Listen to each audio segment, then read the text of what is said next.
Hi guys, this is Craig. Here we are in the middle of the coronavirus shutdown and gym is shut. Hunks is closed, Shed Strong at the Budrum Men's Shed is closed.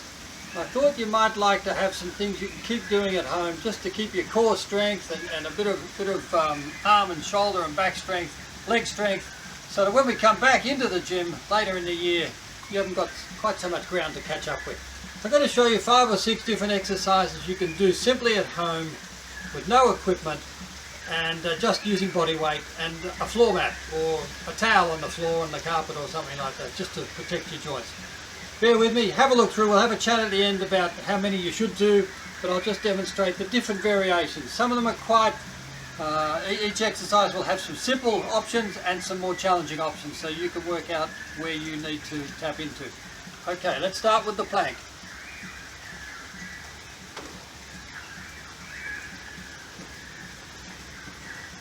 The plank can be done short length, from knees through to elbows, forearms, head in alignment, and just holding your core up, holding your hips up high so you're not sagging down, you're not popping your bum at all, it's just holding a straight position. And you just hold there and you breathe normally.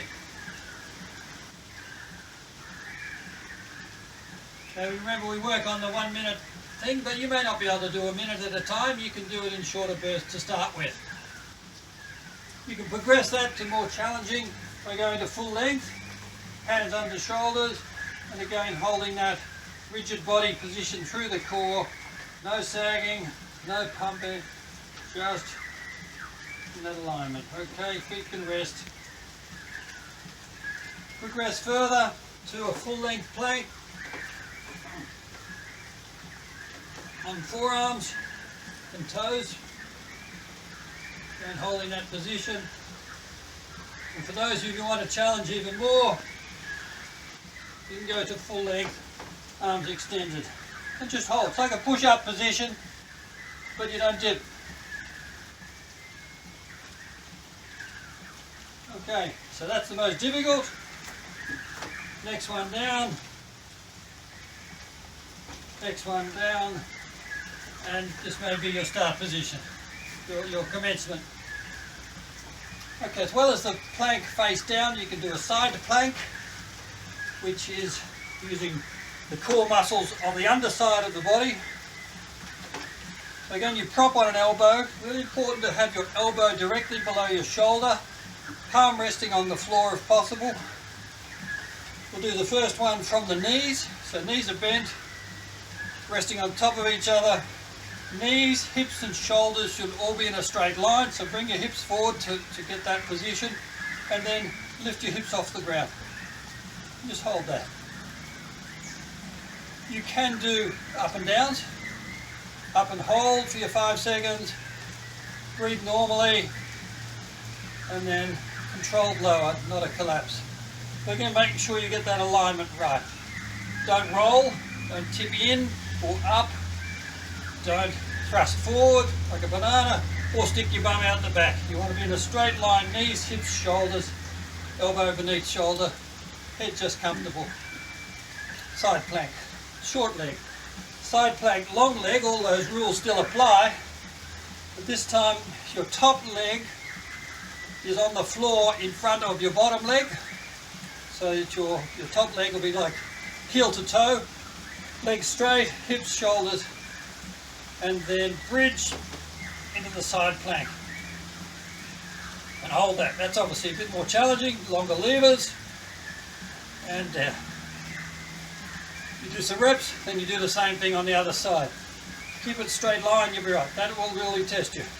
For those of you who want to go ballistic, you can do the side plank long with a leg raise. Pull up and then up and down on top of that. Maybe not till September. Hip bridges. Turn over. You need a slight pillow there to protect your neck. And hip bridges, 2 leg.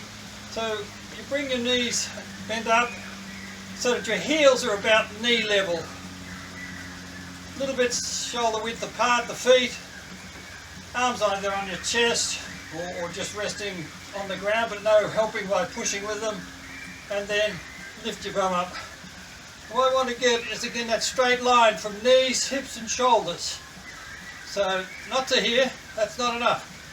Go as high as you can and then a little bit more. And hold that position.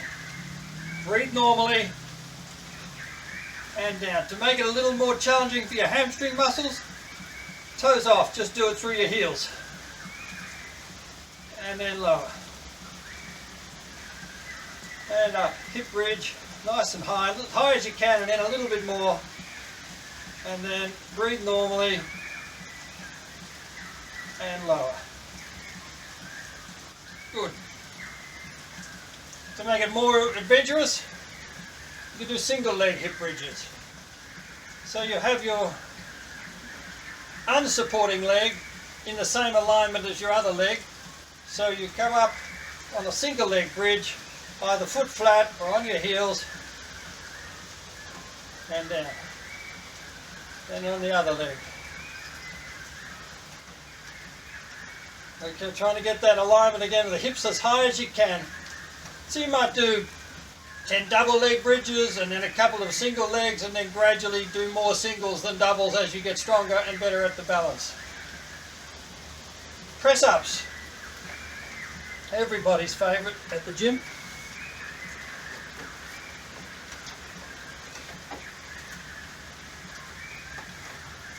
Press ups can be short range, so knees to hands. Okay. Arms at least shoulder width apart, maybe a little more. Up and down. Okay, again, keeping your body, hips, shoulders, knees in a straight line. Not this. Not this. We call those Q push-ups. Up and down, bending the arms. If possible, get your shoulders down to your elbow level. And then up again. Up again. You can, they're pretty boring. You can mix it up. You can do dead slow, which is a different intensity, and then slowly up again. So you might do a count of 10 seconds to complete one, or you can do rapid fire. You can change the gap between your hands. The narrower the push-up, the more it will use your arm muscles, particularly your triceps. Or wide will be more chest, your pec muscles. You can do variations, so you're not just doing one type of push-up for the whole minute or whole set, but you're just doing different variations of push-ups. You can also do offsets, so one narrow, one wide. And then change over. You can do glide push-ups, where you start on one side, come across, and come up on the other side. Push-ups, infinitely variable. And then when you're ready for those, go to the next level, go to full length. Do exactly the same options, but at full body length.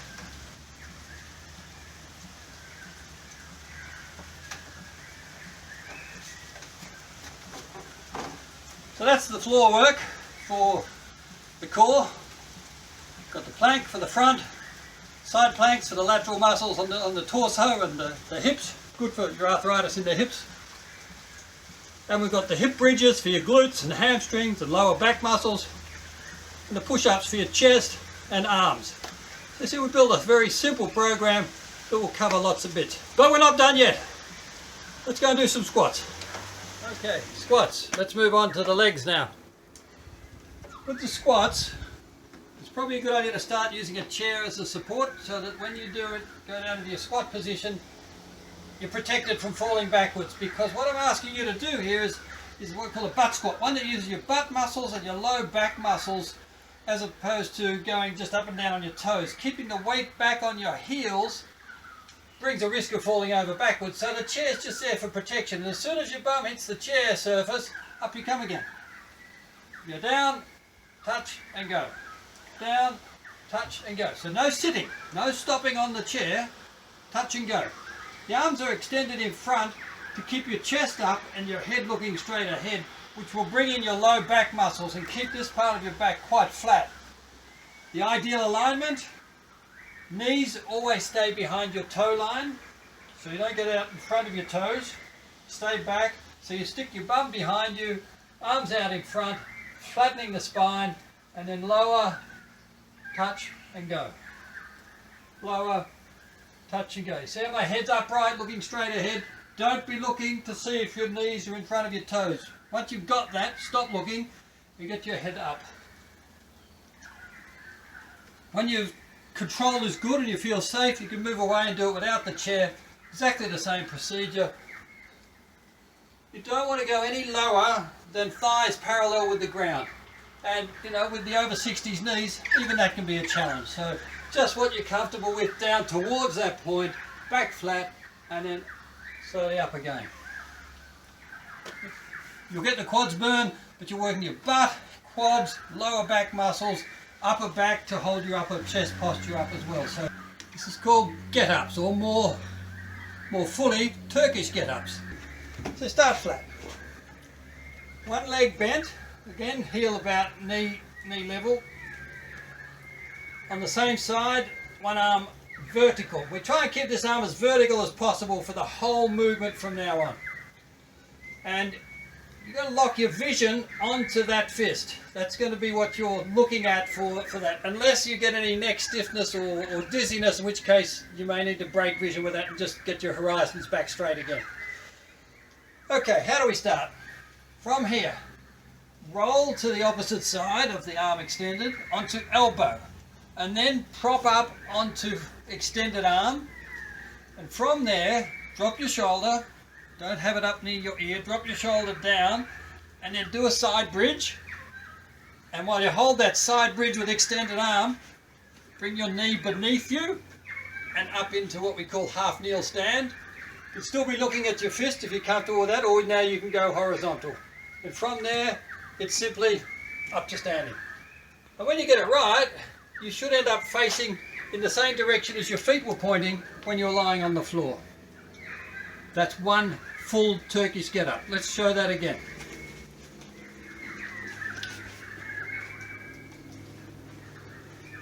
Go the same way, and then we'll do one on the other side.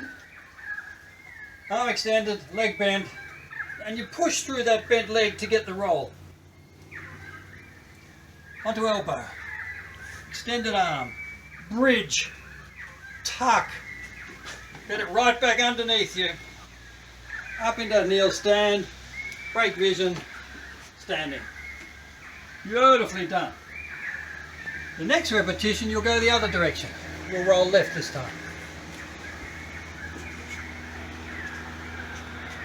This time we start with right arm, right leg, up, pushing through the right leg, roll to the left, prop on elbow, extend arm, bridge. Now in the bridge position, you want to get that nice alignment between knee, hip and shoulder again, like we did with the side plank, and then hold that while you tuck, getting the knee back under you, and then from half kneel stand into standing. That's a full Turkish get-up. Then I want to start with the half get-up. The half get-up, same starting position, same push and roll, same arm up, and then when you get to the side planking, ready to tuck your leg, you stop. That's as far as you go with the half.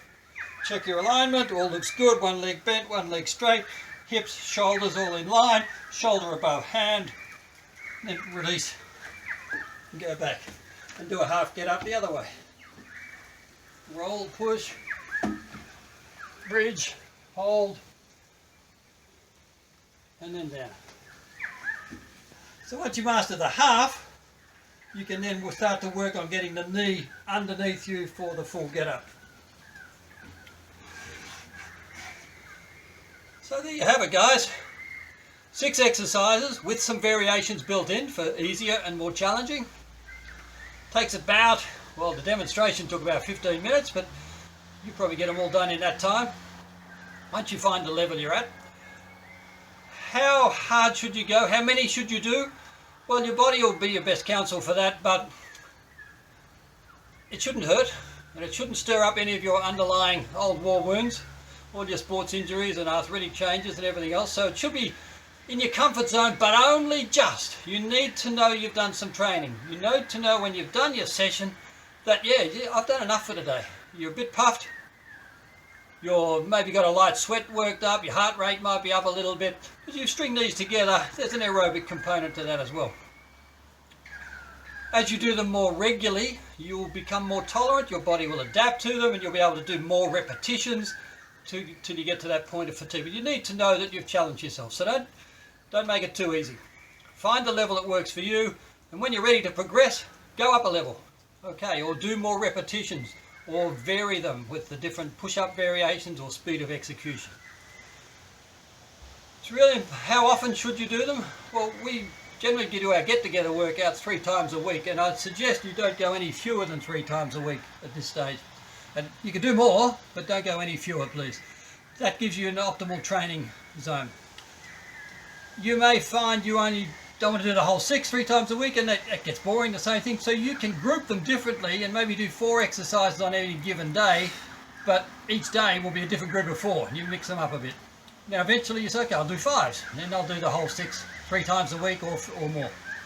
That's training, that's getting better, and that'll be fabulous. It's important you get the exercises done as well as possible, as correctly, as good form as possible. So you may, and this may be the biggest challenge of any of this, you may need to get somebody else who's in your isolated household to just check you're doing them correctly, and your knees, hips and shoulders are in alignment, and you're actually getting your big ass bum off the floor when you're doing the bridges, and your push-ups are going far enough down. All those things. Now, he or she, whoever it is in this household, will love this task and be very forgiving of them because they're really trying to help. All right, so don't feel like it's a burden. They will love it to tell you what to do. When we get together, whenever that might be, in a few months' time, when we get the gyms going again at Hunks and at Men's Shed, then I'll know if you've been doing this, because we'll have a spot check on everybody to see how you're going and performing these 6 activities. Your push-ups, your side planks, your half get-ups, whatever it might be. And that'll give you an indication of how compliant, how well you've looked after yourself while you've been isolated. And you can do the same for me. You can check me as well. Because we've got to look after ourselves at the moment, because things are different. We can't get together and work out with all the social enjoyment and chatting and everything else that goes on. So we've got to look after ourselves so then we can look after everybody else. I look forward to getting back together with you later in the year and seeing how well you've done. Thanks, guys. Bye.